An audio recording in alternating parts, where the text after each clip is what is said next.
Madame, Monsieur, bonsoir. Merci de nous rejoindre dans l'entretien de la semaine. Notre invité reçoit ce soir Baba Seyed, docteur en sciences politiques et enseignant universitaire à Alger. Cette semaine, la République arabe sahraoui démocratique a célébré le 41e anniversaire de sa création dans la tension. La présence des troupes marocaines, et ce depuis août 2016, dans la zone tampon d'El Gargarat au sud de la Rast, a fait monter la pression et fait craindre une confrontation armée entre les deux parties. Rabat a depuis désengagé ses hommes de façon unilatérale de la zone contestée, mais les Sahraouis parlent d'une nouvelle diversion de la part du Maroc. Le Maroc qui n'a d'ailleurs pas caché son intention de torpiller la Rast de l'intérieur même de l'Union africaine où il vient d'être réadmis après 33 ans d'absence. Monsieur Baba Seyed, bonsoir. Bonsoir. Merci d'avoir accepté notre invitation. Alors, le Maroc a réitéré, je le disais, ses troupes de la zone d'El Gargarat. Le président sahraoui affirme que ce n'est qu'un retrait, que c'est de la poudre aux yeux, en fait. Votre commentaire là-dessus? Oui, effectivement, c'est de la poudre aux yeux. Si on prend en compte le fait que les Nations Unies se sont déployées dans le territoire depuis 1991, essentiellement pour aider, contribuer au parachèvement de la décolonisation du Sahara occidental. Donc ils avaient une mission très précise, très claire, très pointue. C'est de créer les conditions objectives, subjectives, qui permettront au peuple sahraoui de choisir enfin, après tant d'attentes, tant d'années d'attente, la nature de l'avenir qu'il voudrait qu'il soit le sien. Alors maintenant, depuis lors, il y avait des négociations menées sous les auspices des Nations Unies qui ont clairement permis l'arrêt d'un calendrier très précis sur les phases de l'organisation de ce référendum. La grande surprise était que, après la conclusion de ces négociations, une fois, c'était le jour même, où les Nations Unies ont décidé de rendre publiques les listes portant sur la constitution des corps électoraux, le Maroc a dit « nous, on n'y va plus. Le référendum, ça ne nous arrange plus. » Et donc, depuis lors, il y a un problème. Et depuis lors, de problème en problème, on continue de subir, nous, les Sahraouis, passivement, ce qui se passe. Et donc, vous pensez que ce qui se passe au niveau de la zone d'El Gargarat est un de ces faux problèmes, c'est ce que vous essayez de dire, qui cache en fait le vrai problème, qui est la tenue de ce référendum? Et oui, ou si vous voulez le dire autrement, en disant que, bon, à partir d'El Gargarat, on en a assez. Nous ne pouvons plus supporter que la situation soit telle qu'elle est, c'est-à-dire que le statu quo soit d'année en année conduit, renforcé, consacré par les Nations Unies et la communauté internationale. Basta, nous voudrions le référendum, les Nations Unies se sont engagées à l'organiser suivant un calendrier très précis, et nous voudrions que les Nations Unies assument pleinement aujourd'hui leurs responsabilités. Alors, avant cela, il faudra tout de même régler certains problèmes au quotidien, notamment celui-ci dont nous parlons aujourd'hui.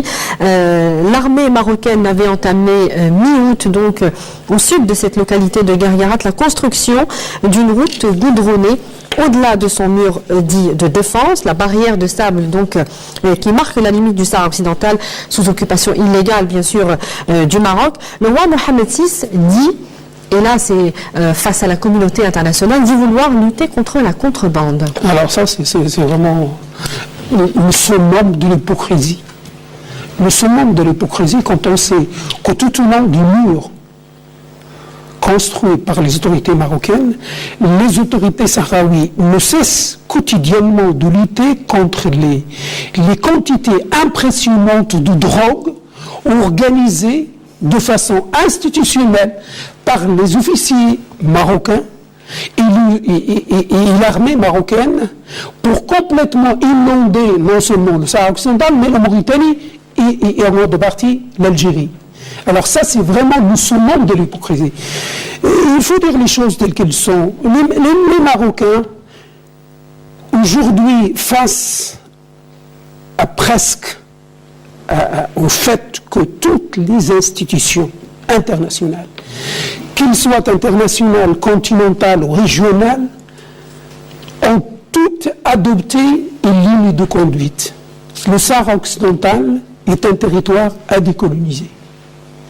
40 ans après l'occupation par le Maroc de ce territoire, chaque fois, la Syrie noire pour le Maroc continue. Et la dernière en date, c'est la Cour le tribunal la Cour de justice européenne qui viennent de déclarer que le Sahara occidental est un territoire à part et qu'il ne peut pas être confondu avec le territoire du Maroc. Un verdict dont s'étaient félicités en premier lieu les Marocains avant de comprendre... Absolument, avant de comprendre le traquenard que ça représente pour eux. Alors, aujourd'hui, le Maroc, il fait feu de tout bois. Et le Gagarat était... On est l'exemple. Après le début de ces travaux marocains autour d'El Gargarat, l'ONU s'était justement, vous parlez des institutions internationales, l'ONU s'était alarmée des risques de dérapage dans cette zone. Un document confidentiel au Conseil de sécurité même de l'ONU estimait qu'il s'agissait là d'une violation de l'accord de cessez-le-feu de 1991.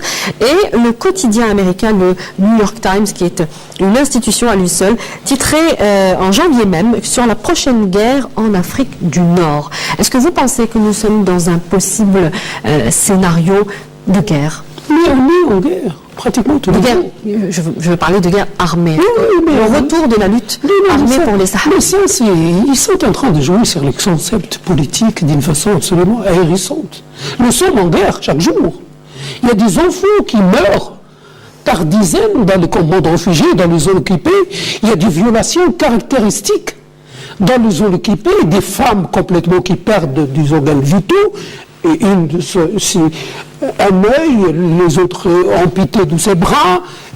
La violence, on la vit au quotidien. Donc la guerre, elle continue. Donc dire aujourd'hui, le Gagarat, ça va être... Oui, et puis en plus, le peuple sahraoui ne l'a jamais caché. Nous allons, une fois que la communauté internationale nous a reconnu notre droit imprescriptible à la liberté et à la dignité, nous nous sommes posés comme étant les soldats pour concrétiser ce droit sur le terrain. Donc il n'y a rien de surprenant. Si nous disons que nous allons continuer la guerre, nous allons la continuer. Parce que nous n'accepterons jamais, au grand jamais, que le Maroc continue d'occuper illégalement notre territoire, continue de piller nos richesses, continue de violenter nos populations civiles désarmées, continue au grand jour de défier la communauté internationale parce qu'il bénéficie de l'aide, du soutien de telle ou telle puissance à l'intérieur du Conseil de sécurité. Nous ne pouvons plus le continuer. Et je crois que le président sahraoui a été nommé au moment opportun pour porter ce discours et le porter à la connaissance de tout le monde. Nous ne pouvons plus continuer passivement à subir cette arrogance injustifiée des autorités marocaines, leur défi permanent à la communauté internationale. Alors, ce retrait des soldats marocains de la zone tampon d'El Gargarat peut passer pour un geste d'apaisement. Qu'est-ce que vous avez à dire sur apaisement, mais où se trouve l'apaisement? Déjà, quand l'accord de paix a été signé entre les deux parties sous l'égide de la communauté internationale, il n'y avait jamais de route entre le Sahara occidental et la Mauritanie. Donc il n'y a jamais de trafic. Le contraire aurait été une violation caractérisée de cessez-le-feu. Donc aujourd'hui, me dire oui, le Maroc s'est retiré pour manifester son droit, sa volonté d'aider à l'apaisement d'une situation qui devenait de plus en plus... Mais c'est de la poudre aux yeux. C'est des mensonges caractérisés. Alors, on connaît les relations qu'a pu avoir le souverain marocain avec l'ancien secrétaire général des Nations Unies, Ban Ki-moon, des relations qui se sont compliquées, du moins lorsque Ban Ki-moon avait parlé de colonisation. donc pour parler de la présence du Maroc au Sahara occidental.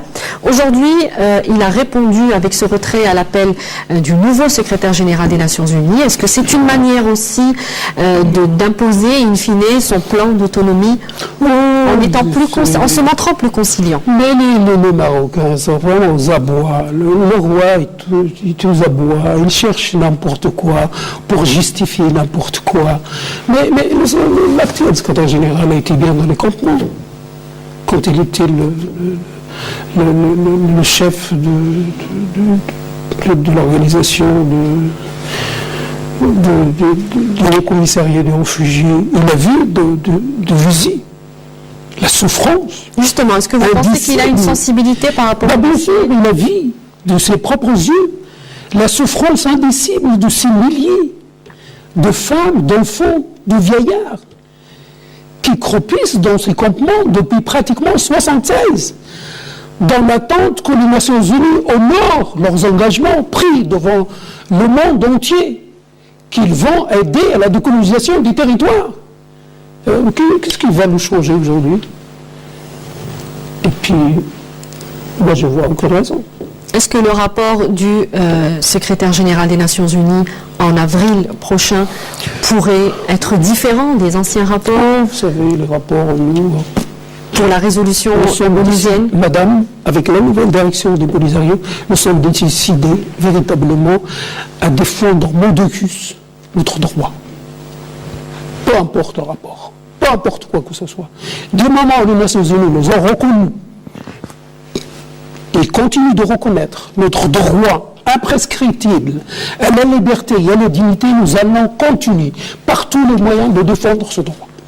Alors, quels sont les moyens aujourd'hui qui restent aux Sahraouis? Et ils vont de la guerre armée jusqu'à la résistance dans les territoires, dont vous êtes témoin et que la communauté internationale en est témoin tous les jours, de la politique de la diplomatie sur le plan international en attirant l'attention des puissances, des pays, des peuples, sur l'injustice que font subir les Marocains à notre peuple depuis pratiquement 40 ans, à ce pays du tiers-monde qui voudrait absolument, à l'orée du XXIe siècle, se transformer en puissance occupante, alors que la colonisation est partout condamnée, est partout mise à l'index comme étant l'un des problèmes de l'humanité. Et voilà. Est-ce que vous n'avez pas l'impression que le Maroc, en nommant l'année 2016 l'année de la fermeté, en déployant un plan de développement de ce qu'il appelle les régions du Sud, en 2013 notamment, un large plan de développement qui devrait bénéficier selon le souverain marocain aux populations sahraouies, est-ce que vous ne pensez pas que le Maroc est en train d'avancer ses pions malgré justement la situation du territoire sahraoui au niveau des Nations Unies? Pour tout vous dire, madame, et l'expérience est là pour en attester la véracité de ce que j'avance. Le Maroc n'a plus rien avancé dans les territoires occupés. Il n'y a qu'à voir ces dizaines de femmes, d'enfants, de vieillards qui chaque jour défient, alors qu'ils n'ont pas les moyens matériels, défient les forces de police, les forces de renseignement militaire, l'armée marocaine, en brandissant chaque jour devant le monde entier le drapeau sahraoui, en réclamant l'indépendance du Sahara occidental. Il n'a rien pu avancer. Le développement, il n'y a qu'à développer l'intérieur du Maroc pour essayer d'exporter le développement ailleurs. Regardez ce qui se passe dans les villes, les villages marocains. Non, c'est un discours qui ne peut plus tenir. Parce que, comme disait l'autre, vous pouvez tromper une partie du monde pendant un temps, mais vous ne pouvez pas les tromper, vous ne pouvez pas les abuser tout le temps et pendant longtemps et tout le temps. Pour revenir à El Gargarat, le Front Polisario ne s'est pas retiré de ses positions. Il dit qu'il est sur ces territoires. Est-ce que vous ne pensez pas que cette position pourrait avoir un effet négatif sur le Front Polisario et qui pourrait passer pour moins conciliant? Mais pourquoi nous sommes sur notre territoire? C'est une partie de Il faudrait peut-être justement le réaffirmer. Mais c'est une partie de notre territoire libéré.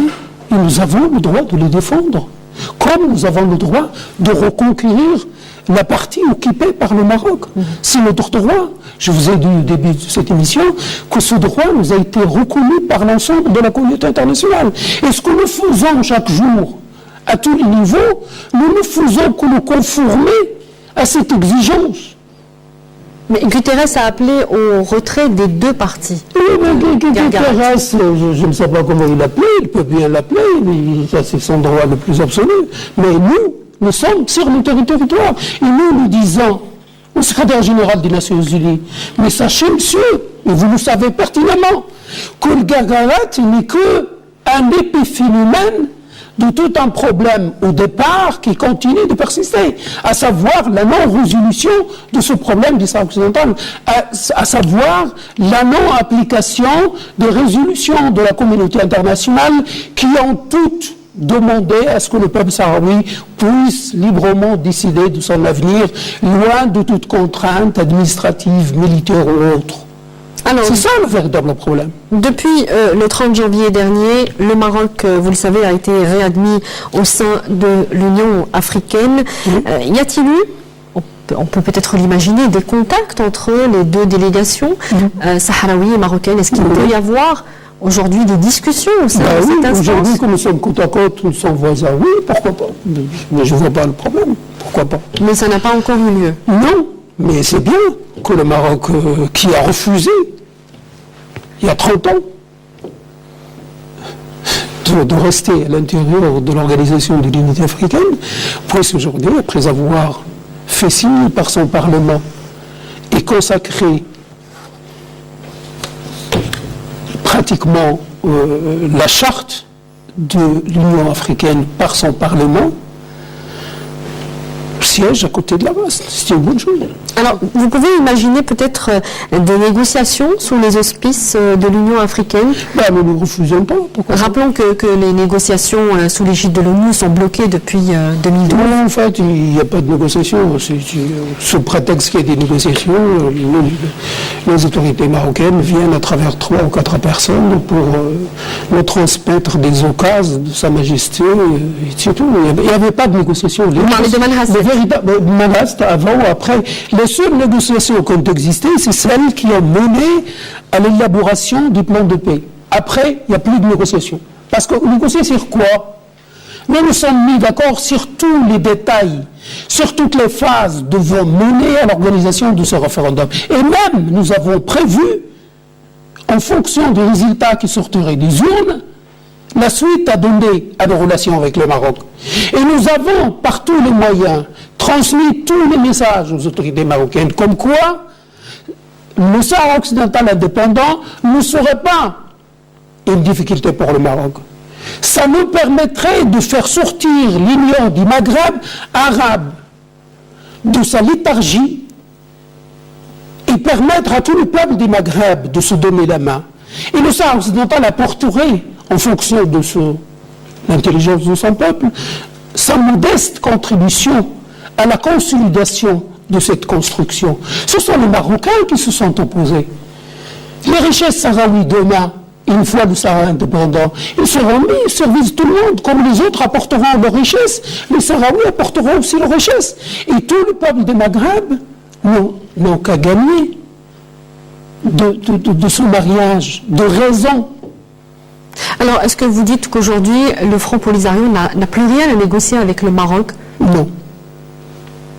Non. Tout est négocié? Non. Tout est clair, selon vous? Tout est clair. Maintenant, tout ce que nous demandons, une date pour le référendum et l'organisation de ce référendum. Alors, je vais vous citer cette déclaration du ministre marocain délégué aux Affaires étrangères, Nasser Bourita, qui dit, je le cite, non seulement le Maroc ne reconnaîtra pas il ne reconnaîtra jamais cette entité fantoche. Il parle du Front Polisario, mais il redoublera d'efforts pour que la petite minorité de pays, notamment africains, qui la reconnaissent encore, fassent évoluer leur position dans le sens de la légalité internationale, selon lui, et des réalités géopolitiques. Voyez le niveau de cette élite marocaine médiocre. J'ai pas de commentaire à faire là-dessus. Est-ce que vous ne pensez pas que ce sont des menaces que le Maroc va agir à l'intérieur de l'Union africaine? Mais qu'il agisse, il n'a fait qu'agir. Depuis pratiquement l'invasion par les autorités marocaines du Sahara occidental en violation du droit international, ils n'ont fait qu'agir. Mais le résultat, c'est quoi aujourd'hui? Le Maroc est mis à l'index par toutes les instances internationales. C'est une force d'occupation, c'est une colonisation.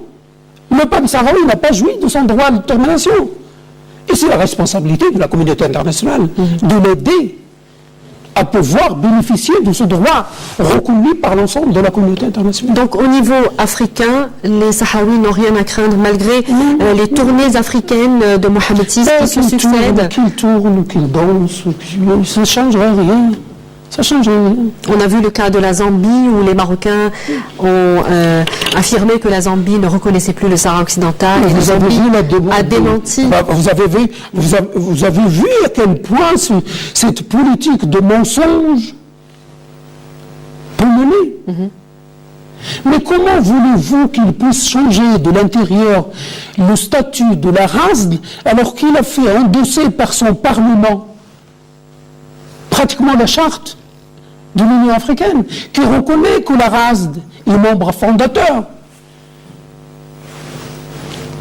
qui reconnaît l'intangibilité des frontières héritées du colonialisme.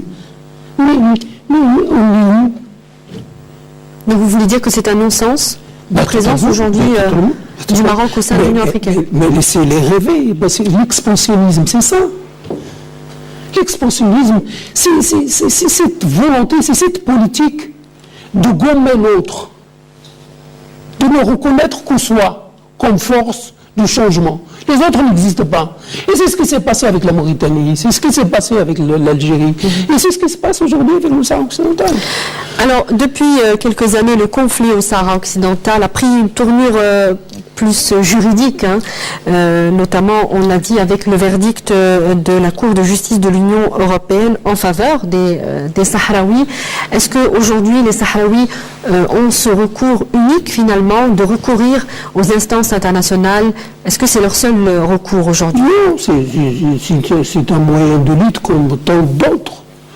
Et nous utilisons tous les moyens pour faire triompher le droit là où nous pouvons le faire triompher. Et par rapport à ce qu'on appelle donc le pillage des richesses sahraouis, est-ce qu'il faudra entamer d'autres actions? Est-ce que le Front Polisario aujourd'hui compte entamer d'autres actions? Totalement. Nous avons déjà... La Cour de justice de l'Union européenne n'a pas freiné réellement toutes les opérations. Parce que la pression est tellement forte et l'Espagne joue le rôle absolument détestable de cheval de Troie à l'intérieur de l'Union européenne pour forcer l'Union européenne à continuer de jouer la carte marocaine. Mais aujourd'hui, vous parlez des pièges des richesses. Nous avons un autre exemple qui illustre la victoire extraordinaire des Polisario. La Suisse, qui a refusé officiellement l'exportation de toute forme de marchandises fabriquées au Sahara. Vous avez l'ensemble des pays scandinaves. Et le cercle ne cesse de s'élargir.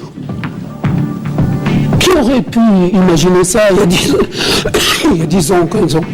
Donc vous pensez que la suite se Le droit est en train de conquérir de nouveaux terrains et nous sommes dans le bon sens, parce que nous sommes dans le sens de l'histoire. Docteur Baba Sayed, je rappelle que vous êtes docteur en sciences politiques et enseignant universitaire à Alger 3. Merci pour vos éclairages ce soir. Merci à vous. Merci à vous également de nous avoir suivis. Je vous rappelle que l'émission est en replay sur les www.etv.dz et sa rediffusion est prévue donc demain après le journal de la mi-journée. Merci à tous, très bonne suite des programmes sur notre chaîne. Bonsoir.